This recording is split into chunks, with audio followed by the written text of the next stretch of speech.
So here with example 1, and I do want to sort of address these variables here. We have P and we have Q. They will function exactly like X and Y do. It is just that P is going to stand for price and Q is going to stand for quantity. So if we go back to our little demonstration from our notes, we can notice that price is going to be our x-axis and quantity is going to be our y-axis. And so again, we can sort of treat these variables as if they were x and y.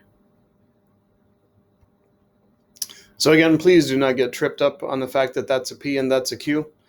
Those variables being p and q instead of x and y mean nothing. What we do need to address here is the idea of market equilibrium and the fact that if we look at this lower piece here, we can see that the market equilibrium can only be found when we are actually graphing supply and demand at the same time on the same graph. So the way that we do that mathematically is by using a system of linear equations like we have with some of the problems we've done before. What we're going to be searching for in this, everyone, is the place where demand is equal to supply. So we would have a situation, let's go ahead and take some better notes than that. That market equilibrium,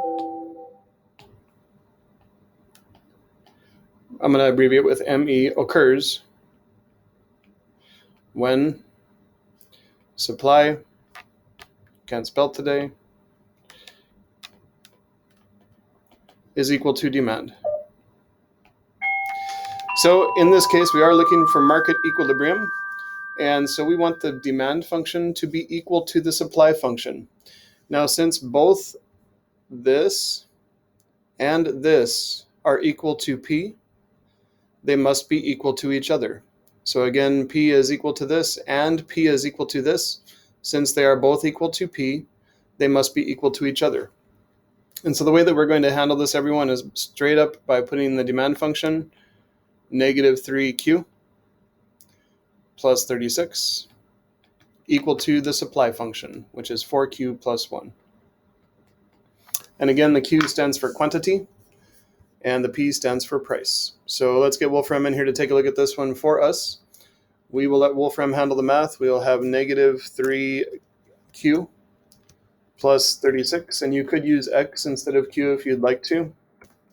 We'll see if Wolfram doesn't really like the Q being used as a variable. It will tell us right here. Assuming Q is a variable, that looks like it's going to work for us. It says Q is 5. So